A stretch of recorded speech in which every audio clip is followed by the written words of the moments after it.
Ritual ஜோதிடம் TV நேயர்கள் அனைவருக்கும் அநேக நமஸ்காரங்கள். சக்தி ஜோதிட குழுவின் சார்பாக குரு பெயர்ச்சி பலன்களை பற்றி பார்ப்பதற்காக வந்திருக்கின்றோம்.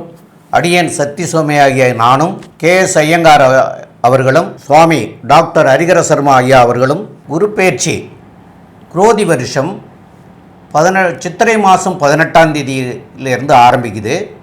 அடுத்த வருஷம் விசுவாசு வருஷம் சித்திரை மாதம் 28ஆம் தேதி அன்னைக்கு கூட முடிகிறது. ஆக இந்த ஆண்டு 375 நாட்கள் இருக்கிறாங்க.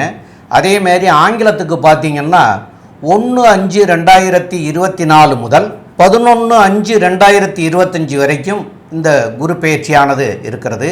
இடையில ஒரு தடவை வக்கரமாகிறதுக்கு உண்டான வாய்ப்புகள் உண்டு. அக்டோபர் மாதத்தில் வக்கரமாகிறது. இதை பற்றி உள்ள விவரங்களை பற்றி நம்முடைய இந்த கோச்சார ரீதிகளையெல்லாம் நம்முடைய ஹரிகர சர்மா ஐயா அவங்க சொல்லுவாங்க. அதே மாதிரி இந்த கோச்சார ரீதி சொல்லிட்டு தான தர்மங்கள் பண்ண வேண்டியதை பற்றியும் சொல்லுவாங்க. அந்த தான தர்மங்கள்லாம் குருவுக்கு தான தர்மங்கள் பண்ணுறதும் ஆசான்களுக்கு பண்ணுறதும் இதெல்லாம் ரொம்ப விசேஷம். அதனால் அந்த தர்மங்களையெல்லாம் நீங்கள் தொடர்ச்சியாக பண்ணலாம். அதெல்லாம் பண்ணிட்டு வந்தால் ரொம்ப நல்லாயிருக்கும். ஐயா இப்போ சொல்லுவாங்க.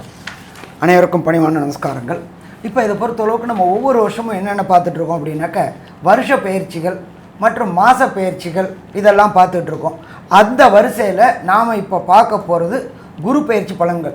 இந்த குரு பயிற்சி அப்படின்றது நிகழும் மங்களகரமான குரோதி வருஷம் சித்திரை மாதம் 18ஆம் தேதி அன்னைக்கு வெட்னஸ்டே அன்னைக்கு குரு பெயர்றாரு. எதுலேருந்து? மேஷராசி கிருத்திகை நட்சத்திரம் 1ஆம் பாதத்திலேருந்து கிருத்திகை நட்சத்திரம் 2ஆம் பாதம் ரிஷபராசிக்கு மாறுறாரு. அவர் சற்றேறக்குறைய எப்போதுமே குரு பகவானை பொறுத்தளவுக்கு சற்றேறக்குறைய ஒரு வருஷம் இருப்பார். அப்போ அப்படின்னு பார்க்கும்போது 1/5/2024 11/5/2025 வரையிலும் குரு பகவான் அங்கே இருக்கார். அப்போ இந்த மாறக்கூடிய காலகட்டங்களில் அந்த கோல்சாரத்தில் என்னென்ன கிரகங்கள் என்னென்ன நிலையில் இருக்காங்கன்றதை பார்ப்போம். அதுக்கப்புறம் என்னென்ன பலன்கள் பார்ப்போம். இப்போ இந்த 1/5/2024 மேஷத்தில் சூரிய பகவானும் சுக்கிர பகவானும் இருக்கிறாங்க. மாறின குரு பகவான் 2ஆம் இடமான ரிஷபத்தில் இருக்கிறாங்க. 6ஆம் இடமான கன்னியில் கேது பகவான் இருக்கிறாங்க. அதை தவிர கும்பத்தில் சனி பகவானும் காலபுருஷ தத்துவத்தின்படி 12ஆம் இடமான மீனத்தில் செவ்வாய் புதன் ராகு பகவானும் இருக்கின்ற சூழ்நிலையில் இந்த குரு பயிற்சி நிகழுது. இந்த குரு பயிற்சியில் பொறுத்தளவுக்கு என்ன ஒரு விசேஷம் அப்படின்னாக்க ஒவ்வொரு ட்ரிப்பும் குரு அதிசாரம் வாங்கி முன்ன போவார். இந்த ட்ரிப்பு பார்த்தீங்கன்னா நம்ம குரு பகவான் ரிட்ராகேஷன் ஆகிறார். ரிட்ராகேஷன்னாக்க வக்ரம்னா பலம் இழக்கக்கூடிய காலகட்டங்கள். இவர் பலம் இழக்கக்கூடிய காலகட்டங்கள் அப்படின்றது 15/10/2024 11/2/2025 வரலாம். சற்றேறக்குறைய 4 மாதத்துக்கு வக்ரகதி அடைகிறாரு. அப்போ இதில் பார்த்தா 375 நாள் 1/5/2024 11/5/2024 வருது. கிட்டத்தட்ட 375 நாள். அதில் 4 மாதத்துக்கு பலம் இழக்கிறாரு. இப்போ இதை வச்சுக்கிட்டு இந்த கிரக நலத்தை வச்சுக்கிட்டு என்னென்ன பலன்கள் என்னென்ன ராசிக்கு என்னென்ன பலன் தருவார் அப்படின்றத பார்ப்போம். அதே போல் குரு பகவானை பொறுத்தளவுக்கு பிரகஸ்பதி எப்படிம்போம் இருக்கிறதுலையே முழு சுபர் குரு அப்படிம்போம். குருவை போல் கொடுப்பவரும் இல்லை குருவை போல் கெடுப்பவரும் இல்லை அப்படின்னு சொல்லுவோம். ஆனால் குரு எப்போதுமே கெடுக்க மாட்டார் பிரகஸ்பதியை பொறுத்தளவுக்கு. இப்போ இந்த குரு பயிற்சியை பொறுத்தளவுக்கு பெரும்பாலும் எல்லா ராசினருக்கும் நல்லதே தருவார். ஒரு சில ராசிகளுக்கு 3 to 12 மறைஞ்சிருந்தால் அவருடைய பலன்களுடைய விகிதத்தை குறைப்பாரை தவிர கெடுக்க மாட்டார். ஐயா ரொம்ப அழகாக சொன்னீங்க. அதாவது இந்த குரு பெயர்ச்சிக்கான நாட்கள் என்னென்ன இதெல்லாம் நான் வருஷப்படுத்தி சொன்னீங்க. குரு பகவான் இயற்கை சுவர். அவர் எந்த ஒரு கிரகங்கள் அதாவது எந்த ஒரு ராசிக்கும் அசுவராக இருக்கக்கூடிய வாய்ப்புகள் இல்லை. அதீதமான சுவர் அப்படின்றதுனால தான் இயற்கை சுவர்னு சொல்லக்கூடியது. இந்த குரு பகவானுடைய ஒரு ஸ்பெஷல் குவாலிட்டி பார்த்தோம்னா எல்லாருக்குமே எல்லா கிரகங்களுமே 7ஆம் பார்வையாக அதாவது 180 டிகிரி பார்வைகள் இருக்கும். ஆனால் குரு பகவானுக்கு 5ஆம் பார்வையும் 9ஆம் பார்வையும் உண்டு. அதனால் குரு பகவான் மறைஞ்சிருக்கார் அப்படின்னா அவருடைய பார்வை பலத்தின் மூலியமாக அந்த இடத்தை சுபப்படுத்திடுறார். இதன் மூலியமாக பார்த்தோம்னா எல்லா ராசிக்காரர்களுக்கும் நல்ல விஷயங்கள் நடக்கக்கூடிய வாய்ப்புகள் மிகவும் அதிகம். இந்த குரு பெயர்ச்சியில் பார்த்தேன்னா பொதுவாகவே இந்த குருமார்களை போய் சந்திச்சுட்டு வர்றது, மடாதிபதிகளை போய் சந்திச்சுட்டு வர்றது, குரு பகவானுக்கு போய் வந்து வியாழக்கிழமை வந்து உங்களால் முடிஞ்சு மூக்கு கடலை மாலை போடுறது, அதை தவிர வந்து உங்களால் முடிஞ்சது அப்படின்னா வஸ்திரம், அதாவது மஞ்சள் கலர் வஸ்திரம் கொடுக்கறது, இதெல்லாம் வந்து ரொம்ப விசேஷம். குரு பகவானுக்கு நெய் விளக்கு ஏற்றுறது, இதெல்லாம் வந்து பொதுவாக சொல்லக்கூடிய ஒரு எளிய பரிகாரங்கள். அது எல்லாராலையும் கடைபிடிக்கக்கூடிய பரிகாரங்கள். இதை தவிர பார்த்தேனால் மிகவும் எளிய பரிகாரம் அப்படின்னு சொல்லக்கூடியது அப்படின்னா குரு காயத்ரி மந்திரம். அதாவது குரு காயத்ரி மந்திரத்தை பொறுத்தவரையிலும் பார்த்தேனால் ஓம் ரிஷபத்வஜாய வித்மஹே கிருணீஹஸ்தாய தீமஹி தன்னோ குரு பிரச்சோதயாத்து இப்படின்ற இந்த குரு காயத்ரி மந்திரத்தை ஒரு நாளைக்கு 3 தடவையாகும். அது இல்லைன்னா ஓம் குருதேவாய வித்மஹே பிரம்மானந்தாய தீமஹி தன்னோ குரு பிரச்சோதயாத்து அப்படின்ற இந்த மந்திரத்தை ஒரு நாளைக்கு 3 தடவை கண்டிப்பாக சொல்லிட்டு வர்றதன் மூலியமாக எந்த ஒரு பிரச்சனைகளிலிருந்தும் நிச்சயமாக விலகி செல்ல முடியும். ஏதோ பார்த்தேன்னா குரு பகவானை பொறுத்தவரையிலும் காரகத்துவம் அப்படின்னு சொல்லுவாங்க. அதாவது அவர் தான் அத்தாரிட்டி அப்படின்னு சொல்லக்கூடியது. குரு பகவானை பொறுத்தவரையிலும் தனகாரகன். பணம் வரணும்னா குரு பகவான் நல்லபடியாக இருந்தால் மட்டும்தான் பணம் வரும். அது தவிர வந்து புத்திரகாரகன், குழந்தை பிராப்தின்னு சொல்லக்கூடியது. குழலினிது யாழினிது தம் மக்கள் குழந்தை செல்வம் அப்படின்னு சொல்லக்கூடிய ஒரு குழந்தை செல்வத்தை பற்றி சொல்லக்கூடிய வள்ளுவனே சொல்லக்கூடிய விஷயம். அதனால் தன் மக்கள் மழலை செல்வம் கேளாதவர்னு சொல்லியிருக்காரு இல்லையா. அதனால் குழந்தை பிராப்தியை பற்றி சொல்லணும் அப்படின்னா குரு பகவானுடைய இயற்கையான சுபரனுடைய பார்வையோ இல்லைன்னா குரு பகவான் இருக்கும் இடத்தையோ குரு பகவானுடைய தன்மையோ ஜாதகத்தில் வச்சு தான் சொல்ல போகிறோம். அதனால தான் புத்திரகாரகன் அப்படின்னு சொல்லக்கூடியவர் குரு பகவான். இதை தவிர எப்பொழுதுமே மக்கள் அடியில் ரொம்ப இதுவாக பிரசித்தி பெற்ற ஒரு விஷயம் என்னென்னா, ஐயா குரு பலன் வந்தாச்சா, கல்யாணம் அப்படின்னு எடுத்தோம்னாலே குரு பலன் வந்தாச்சா இப்படின்ற முதல் வார்த்தை தான் எல்லா விதமான மக்களிடையே இருக்குது. அதனால் குருவுக்கு காரகத்துவம்னு சொல்லக்கூடியது தனகாரகத்துவம், அதை தவிர புத்திரகாரகத்துவம், அதை தவிர திருமணத்திற்கு குரு பார்வை ரொம்பவும் முக்கியம். இந்த 3 விஷயமும் வந்து ஒரு ராசிக்காரர்களுக்கும் எந்த அளவுக்கு இருக்குது, எந்த அளவு இது வந்து நல்லபடியாக போகும் அப்படின்றத இப்போ மேஷம் முதல் மீனம் வரை பார்க்கலாம். அனைவருக்கும் ஹரிஹரசர்மாவின் பணிவான நமஸ்காரங்கள். நாம் இப்போ பார்த்துட்டு இருக்கிறது குரு பெயர்ச்சி பலன்கள் பார்த்துட்டு இருக்கிறோம். அந்த வரிசையில் நாம் இப்போ பார்க்க போகிற ராசி அப்படின்றது மகர ராசி. மகரம் அப்படின்னாலே சனி பகவானுடைய ஆட்சி வீடு. இப்போ இந்த பெயரக்கூடிய குரு பகவானானவர் 1/5/2024 மேஷ ராசியில் கிருத்திகை நட்சத்திரம் 1ஆம் பாதத்திலேருந்து ரிஷப ராசியில் கிருத்திகை நட்சத்திரம் 2ஆம் பாதத்துக்கு மாறுறார். இது வரும் 4ஆம் இடத்துல இருந்த குரு பகவான் 5ஆம் இடத்துக்கு போகிறார். அப்போ 5ஆம் இடம் அப்படின்றது பூர்வ புண்ணிய புத்திரஸ்தானம். ஒரு கேந்திராதிபதி ஒரு கோணத்துக்கு போகிறாரு. மிக மிக சிறப்பு. அதை தவிர அவருக்கு விசேஷமான பார்வைகள் உண்டு. 5ஆம் பார்வை, 9ஆம் பார்வை, எல்லா கிரகங்களுக்குமே உண்டான சப்தம பார்வையும் உண்டு. ஸோ அப்போ 5ஆம் இடத்துல குரு போயிட்டு அவரே ராசியை பார்க்குறாரு. மிக மிக மிக மிக சிறப்பானது. 5ஆம் இடம் வலுப்பெறுது.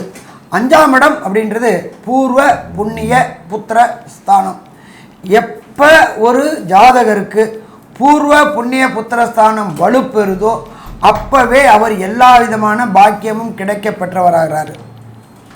5ஆம் இடம் வலுப்பெறும்போது குலதெய்வம் கோயிலுக்கு இதுவரை போக முடியாமல் தடையும் தாமதமும் பெற்ற மகர ராசி அன்பர்களுக்கு குலதெய்வ வழிபாடு செய்கிறதுக்கு உண்டான அத்தனை வாய்ப்புகளையும் இந்த குரு பெயர்ச்சி ஏற்படுத்தி கொடுப்பார். இதை தவிர செய்கின்ற தொழிலில் புகழ் இல்லாமல் இருந்துச்சு, செய்த காரியத்துக்கு கிரெடிட் கிடைக்காமல் இருந்துச்சு. அந்த கிரெடிட் கிடைக்கக்கூடிய காரியம் எப்படின்னாக்க 5ஆம் இடத்துல இருக்கிற குரு 9ஆம் பார்வையாக ராசியை பார்க்குறார். ராசியை பார்க்கும்போது முயற்சிகள் ஜெயமாகும். அப்போ முயற்சிகள் ஜெயமாகிறது அப்படின்றது எங்கள் வீட்டுக்காரன் கச்சேரிக்கு போகிறது ஆகும். ஆனால் அதுக்கு உண்டான கிரெடிபிலிட்டி, அதாவது அதற்கு உண்டான அங்கீகாரம் கிடைக்கக்கூடிய காலகட்டம் இந்த காலகட்டம். இதை தவிர அந்த பிரகஸ்பதியான குரு பகவானானவர் உங்களுடைய ராசிக்கு 9ஆம் இடமான தகப்பன் ஸ்தானத்தை பார்க்குறார். அதை தவிர 9ஆம் இடம்ன்றது உயர்நிலை கல்வி, அதாகப்பட்டது IIT, JEE, நீட்டு, IAS, IPS, IFS, அதே போல் பிஹெச்டி போன்ற படிப்புகளுக்கு முயற்சி செய்கின்ற மகர ராசி என்பவர்களுக்கு அத்தனை விதமான அனுகூலமும் கொடுப்பார். இதை தவிர புகழ், நல்ல பெரும் புகழ் கிடைக்கும். 1, 5, 9 தொடர்பு வரும்பொழுது ஜாதகர் பெரிய பேர் கிடைக்கக்கூடிய வாய்ப்புகள் உண்டு.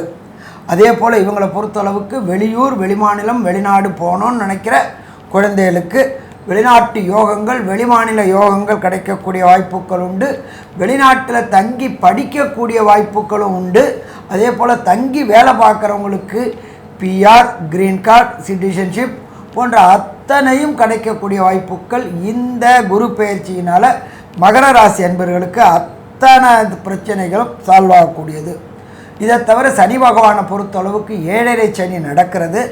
7.5 சனி நடந்தாலும் அது விரயச்சனியாக இருக்குது. ஆனால் அந்த குரு பார்த்ததுனால அது சுப விரயங்கள் ஆகும். சுப விரயங்கள் அப்படின்றது வண்டி, வாகனம், வீடு வாங்கக்கூடியது, திருமணத்திற்கு உண்டான செலவு, இது எல்லாமே சுப செலவுகளாக இருக்கும். ஸோ மொத்தத்தில் பார்த்தோம்னா மகர ராசி என்பவர்களுக்கு இந்த குரு பெயர்ச்சி மிக சாதகமான குரு பெயர்ச்சின்னு சொல்லலாம்.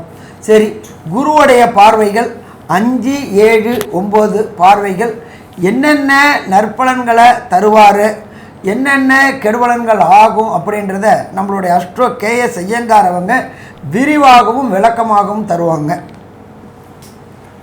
ஐயா, அற்புதமாக சொன்னீங்க. அதாவது மகர ராசிக்காரர்களுக்கு பார்த்தோம்னா இவ்வளோ நாள் வந்து கேந்திரத்தில் இருந்தவர் இப்போ திரிகோணத்தில் போகிறார் குரு பகவான்.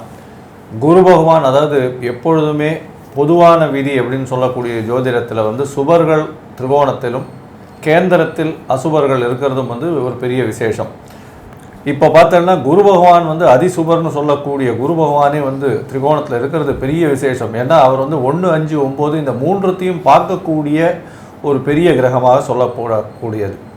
அதாவது எந்த ராசியில் இருந்தாலும் அவர் வந்து சரம், ஸ்திரம், உபயம் இந்த 3 ராசிகளையும் தன் கட்டுக்குள் கொண்டு வரக்கூடிய ஒரு கிரகம் இந்த குரு பகவான். அதனால தான் வந்து குரு பகவானுக்கு அவ்வளோ பெரிய ஏற்றம். குரு பகவானை பொறுத்தவரையிலும் உங்களுடைய ராசியை பார்க்கறதுனால உடல் நலத்தில் பெரிய ஏற்றம் இருக்கும். உங்களுடைய மனசு வந்து இவ்வளோ நாளாக சஞ்சலத்தில் இருந்துகிட்டு இருக்கும். என்ன பண்ணுறது, எப்படி பண்ணுறது, எப்படி பண்ணலாம், பண்ண முடியாது, என்னென்ன இருக்குது, இப்படிலாம் இருக்கும். இந்த காலகட்டத்தில் பார்த்தாலேனால் இப்போ வந்து குரு பகவான் சனியினுடைய பிடியிலிருந்து வெளியில் போகிறார். ஏன்னா இவ்வளோ நாள் வந்து சனி பகவான் குரு பகவானையும் பார்த்துட்டு இருந்தார் தன்னுடைய 3வது பார்வையில். இப்போ அதிலிருந்தும் வெளியில் போகிறார். அதனால் பார்த்தோம்னா குரு பகவான் தனித்து இயங்கக்கூடிய உங்களுடைய ராசியை பார்க்கக்கூடிய அளவுக்கு இருக்கக்கூடிய காலகட்டம். உங்களுடைய ராசியை பார்க்கறதுனால உடல்நிலையில் நல்ல ஒரு ஏற்றம் இருக்கும். தெளிவான மனநிலை கிடைக்கக்கூடிய காலகட்டம். ஸ்ட்ரெஸ்ஸு ஃப்ரீ இருக்கக்கூடிய மைண்ட் செட் இருக்கும். பண வருமானத்திற்கு பஞ்சம் இருக்காது.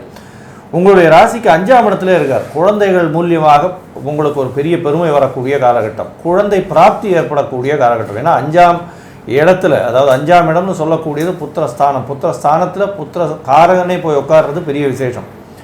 இதன் மூலியமாக குழந்தை பிராப்தி ஏற்படக்கூடிய பாக்கியம் உண்டு. அதுக்கப்புறம் பார்த்தோம்னா உங்களுக்கு புதிய பதவி, புகழ், அந்தஸ்து, கௌரவம், ஒரு ஹானரரி பொசிஷனாவது வரும். அதாவது ஒரு என்ன சொல்கிறது, ஒரு இதில் வந்து ஒரு அசோசியேஷனில் உங்களுக்கு வந்து ஹானரரி பொசிஷன் கொடுப்பாங்க. ஒரு ஒரு குழு இருக்குது அப்படின்னா உங்களுக்கு ஹானரரி பொசிஷன் கொடுப்பாங்க. அந்த மாதிரி உங்களுடைய தகுதியை வந்து அங்கீகரிக்கக்கூடிய ஒரு நிலைமை இந்த காலகட்டத்தில் நிச்சயமாக வரும். உங்களுடைய ராசிக்கு பார்த்தோம்னா 9ஆம் இடத்தை குரு பகவான் பார்க்குறார். 9ஆம் இடத்தை பார்க்கறதுனால என்ன அப்படின்னா உங்களுடைய மூதாதையர்களின் ஆசீர்வாதங்கள் மிகவும் அதிகமாக இருக்கும். அதனால் என்ன ஆகும் அப்படின்னா உங்களுக்கு எந்த ஒரு தடங்களும் இருக்காது.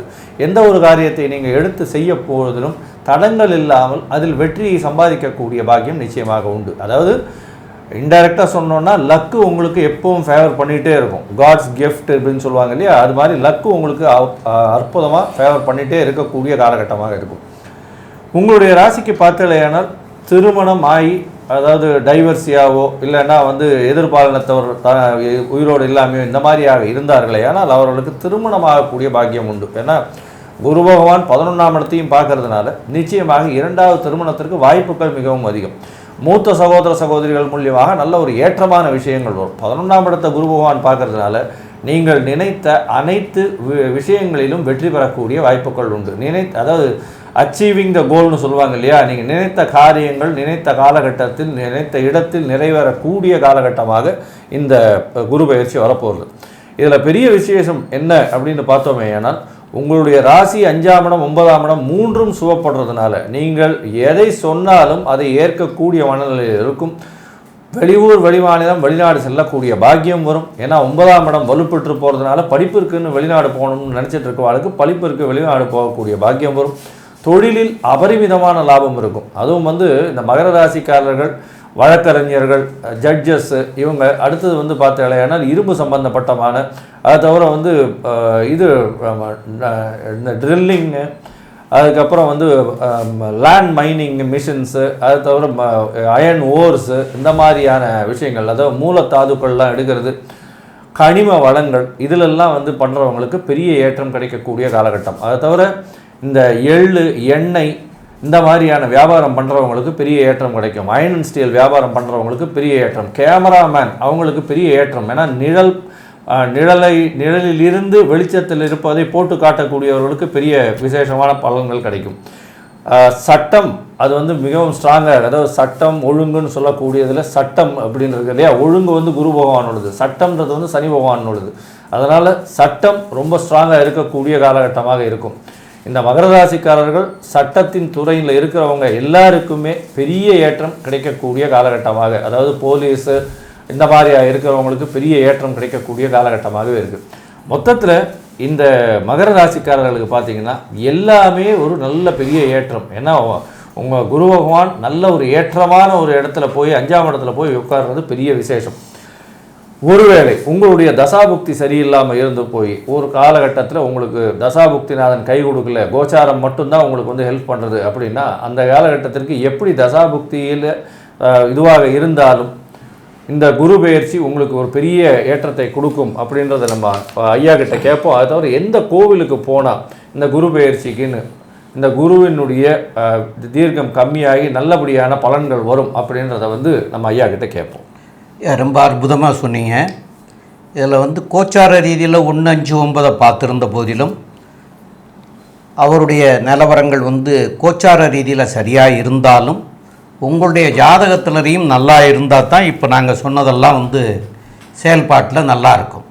அப்படி இல்லாமல் இருக்கும் பட்சத்தில் நீங்கள் இந்த சிதம்பரம் பக்கத்தில் ஓமாம்புலியூர் அப்படின்னு ஒன்று இருக்கிறது. அங்கே தட்சிணாமூர்த்தி ஆக அவதாரம் எடுத்து, குரு பகவான் தட்சிணாமூர்த்தியாக அவதாரம் எடுத்து அங்கே இருக்கார். அவருக்கு நிறைய அங்கே என்னென்னு கேட்டால் அவருடைய மனைவியாகிய பூங்கொடி அப்படின்ற ஒரு மனைவி உண்டு. அவங்களுக்கு அவர் இந்த போதனைகளை எல்லாம் சொல்லி கொடுத்ததுனால அங்கே அவர் குருவாக விளங்குறாரு.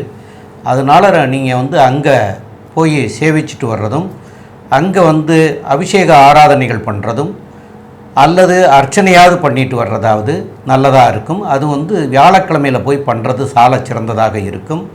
அது போக அவருக்கு வஸ்திரதானம் அப்படிங்கிறது ரொம்ப மிக மிக பிடிச்சது. அவர் அணிகிற வஸ்திரங்கள், அவருக்கு பிடித்த கலருங்கிறது மஞ்சள் நிறம். அதனால் மஞ்சள் நிறத்தில் உள்ள வேஷ்டி புடவைகள் வாங்கி வயதானவர்களுக்கும் ஏழை எளியவர்களுக்கும் பிராமணர்களுக்கும் தானமாக வழங்குறதுனால உங்களுக்கு இந்த ஜாதகத்தில் கோளாறுகள் இருக்குமே ஆனால் அதெல்லாம் சரியாகி நன்மைகளாக மாறக்கூடிய வாய்ப்புகள் கிடைக்கும். அதனால் அந்த மாதிரி விஷயங்களை நீங்கள் செய்கிறது சால சிறந்ததாக இருக்கும். தர்மம் தலைகாக்கும்னு முன்னோர்கள்லாம் சொல்லியிருக்காங்க. அந்த தர்மம் உங்களுடைய தலைகாக்கக்கூடிய வாய்ப்புகளை ஏற்படுத்தி தருவார். மேலும் உள்ள விவரங்களை பற்றி நம்முடைய கேஎஸ் ஐயங்கார்ட்ட கேட்போம். ஐயா, அற்புதமாக சொன்னீங்க. அதாவது மகர ராசிக்காரர்களுக்கு பெரிய ஏற்றமான காலம். குரு பெயர்ச்சி ஒரு பொன்னான பெயர்ச்சியாக அமைய போகிறது. ஏன்னா அவருடைய ராசியை பார்க்குறதுனால இவ்வளோ நாள் 7 சனி வேறு, ஜென்ம சனியில் வேறு இருந்தாங்க. உடல்நிலையில் பிரச்சனைகள் இருந்துகிட்டே இருந்திருக்கும். பேச்சில் கவனமாக இருக்கணும். ஏன்னா 2ஆம் இடத்துல சனி பகவான் இருக்கார். இருந்தாலும் உங்களுடைய ராசியை குரு பார்க்கறதுனால உடல்நிலையில் நல்ல ஏற்றம் இருக்கும். உங்களுக்கு தீர்க்கமான அதாவது செயல்பாடுகள் இருக்கக்கூடிய காலகட்டம். அதாவது எதிர்காலத்தை நோக்கி நல்ல திட்டங்கள் இட்டு அதில் வெற்றியை பெறக்கூடிய வாய்ப்புகள் மிகவும் அதிகம். 5ஆம் இடத்தில் இருக்கக்கூடிய குரு பகவான் மூலியமாக புத்திர பிராப்தி ஏற்படக்கூடிய பாக்கியம் உண்டு. 2வது திருமணத்திற்கு பார்த்து கொண்டு இருப்பவர்களுக்கு கண்டிப்பாக ஏற்படும். வெளியூர் வெளிமாநிலம் வெளிநாடு செல்லக்கூடிய பாக்கியம் ஏற்படும். அதாவது படிக்கக்கூடிய மாணவர்களுக்கு உயர்கல்வி ஸ்தானம் ரொம்ப ஸ்ட்ராங்காக இருக்கிறதுனால கண்டிப்பாக வெளிநாடு போய் படிக்கக்கூடிய பாக்கியம் நிச்சயமாக உண்டு. உங்களுடைய ராசிக்கு 11ஆம் இடமும் வலுப்பெற்று போகிறதுனால லாபஸ்தானமாக குரு பகவானே பார்க்குறார் லாபஸ்தானத்தை. அதனால் வந்து தனக்காரகன் அவரே வந்து உங்களுடைய லாபஸ்தானத்தை பார்க்கறதுனால பணத்திற்கு தட்டுப்பாடு இருக்காது. எந்த ஒரு தொழில் செஞ்சுட்டு இருந்தீங்கன்னாலும் அந்த தொழிலில் பெரிய வெற்றியும் பெரிய லாபத்தையும் பார்க்கக்கூடிய காலகட்டமாக இருக்குது. இந்த மகர ராசிக்காரர்களுக்கு பெரிய ஏற்றமான காலம். குழந்தைகள் மூலியமாக உங்களுக்கு ஒரு பெரிய ஒரு ஐடென்டிட்டி வரக்கூடிய காலகட்டமாக இருக்கும். இருந்தாலும் சனி பகவான் 2ஆம் இடத்துல இருக்கிறதுனால பேச்சில் ரொம்ப கவனமாக இருங்க. பணவரவுக்கோ பொருள் வரவுக்கோ தடங்கள் இருக்காது. பேச்சில் மட்டும் கவனம் தேவை. நீங்கள் பேசக்கூடியதை தவறாக புரிந்து கொள்ளக்கூடிய வாய்ப்புகள் மிகவும் அதிகம். மிச்சப்படி இந்த மகர ராசிக்காரர்களுக்கு மிகவும் பொன்னான குரு பெயர்ச்சி அப்படின்னு சக்தி ஜோதிட குழு சொல்லுது. நன்றி, நமஸ்காரம்.